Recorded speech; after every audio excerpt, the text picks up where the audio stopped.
Namaskar viewers and welcome to the Floral Future. I am Chitra Vaishnava from this beautiful northeast where future is colorful and blooming. Today we are going to dive into the vibrant world of Anthurium. Joining us today is someone who truly knows his flower, Dr. P. Raviteja, scientist Floriculture, ICAR Research Complex Umiam, Meghalaya. Welcome sir, we are absolutely delightful to have you here with us. Thank you. I'm happy to be here to talk about the wonderful opportunities of Anthurium in Northeast India. Sir, so let's begin with a simple and important question. What makes Anthurium such a perfect match for the climate of Northeast India?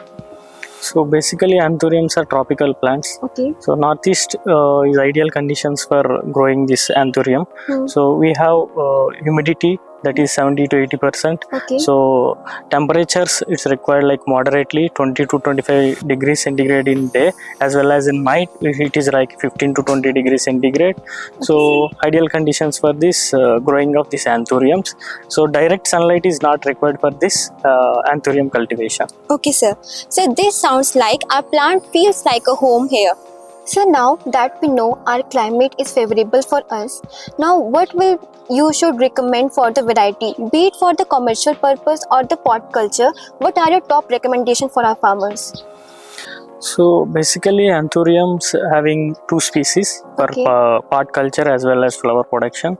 So we have Anthurium andrianum and Anthurium caesarianum. These are the two species. Okay, so along with this, so much of Indian popular varieties is available. One is Javia and is tropical red, Mickey Mouse and Ivory. So these are having tropical drivers, bright colorful as well as long lasting usage life.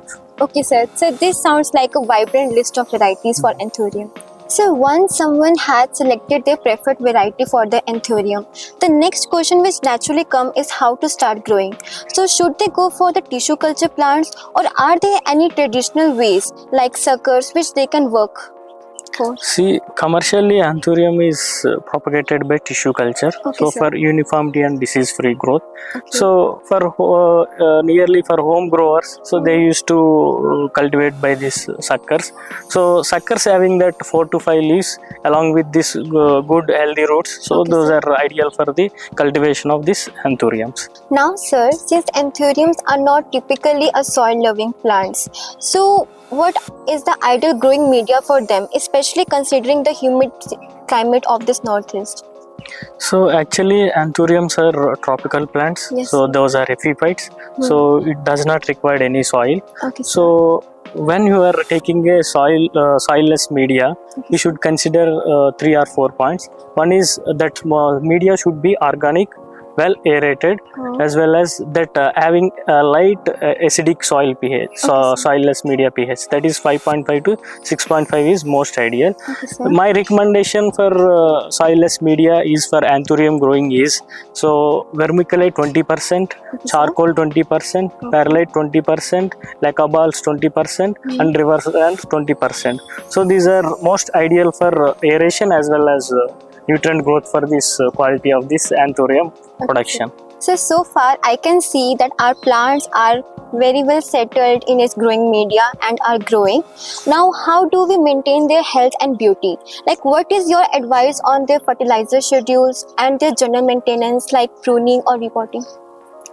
So Anthurium actually required fertilized balanced fertilizers. So like 19-all. So 19-all we can give 2 grams per liter twice in a week.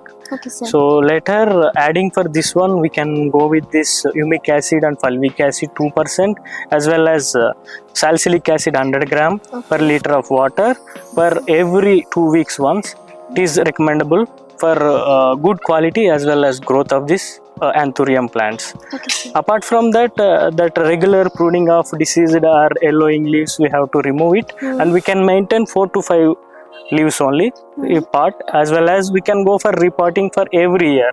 So every year, alternate years, so we can go for the repottings. Perfect. So sir, a consistent feeding and light pruning do make a big difference? Yes, definitely it will be making a good difference for this quality as well as consistency of getting this vegetative growth also. Okay, sir. Sir, now we would like to know about the pest, something no grower can ignore. So what should we do to work out and how to manage them in a more natural and an eco-friendly way? So preventive scouting is key. Yes, sir. So watch for aphids, thrips, mealybugs. So spraying of 1% neem oil is recommended for organic control, as well as we can follow the integrated pest management practices. So ideally for getting good quality of flowers of Anthurium. Okay, sir. So apart from pests, diseases are another worry for our farmers. So can you guide us on which diseases we should watch for and how to manage or prevent them, especially in the humid conditions of the northeast? See, actually Anthurium having most common disease of root rot. It is mainly caused by the overwatering. So apart from that, other common diseases also is there. Bacterial blight, bacterial wilt, cercospora leaf spot, anthracnose. So those are controlled by following the integrated disease management practices. Okay, sir. To our listener, just a gentle reminder, most of the plant problem can be avoided by small habits and simple habits also, such as proper watering, using clean tools and regular observation. As it is said, staying alert is better than trying to fix things later. So now coming to the most exciting phase, flowering. After all the patience and care, when can our grower expect to that Anthurium will bloom and how he can harvest that to get the maximum waste life? Anthuriums typically giving flowering after 4 to 6 months after planting. Okay, sir. So right stage for harvesting of Anthuriums is unfurl stage, along with 1/3 space of spadix open. So the for extending vase life of Anthurium, so we can use benzoyl adenine 25 ppm for 24 hours. So it will give more extended vase life, as well as that regarding this yield, we can get from one Anthurium plant per 1 year, like 6 to 12 flowers will produce. Okay, sir. At last, thank you, sir, for joining us today and sharing your practical insight. And friends, if you find this podcast helpful and if this podcast gave you even a one good idea, kindly subscribe, follow us and share this with your farmers friend and family. And let's turn our dream into reality. Keep growing and keep glowing. Thank you. Thank you.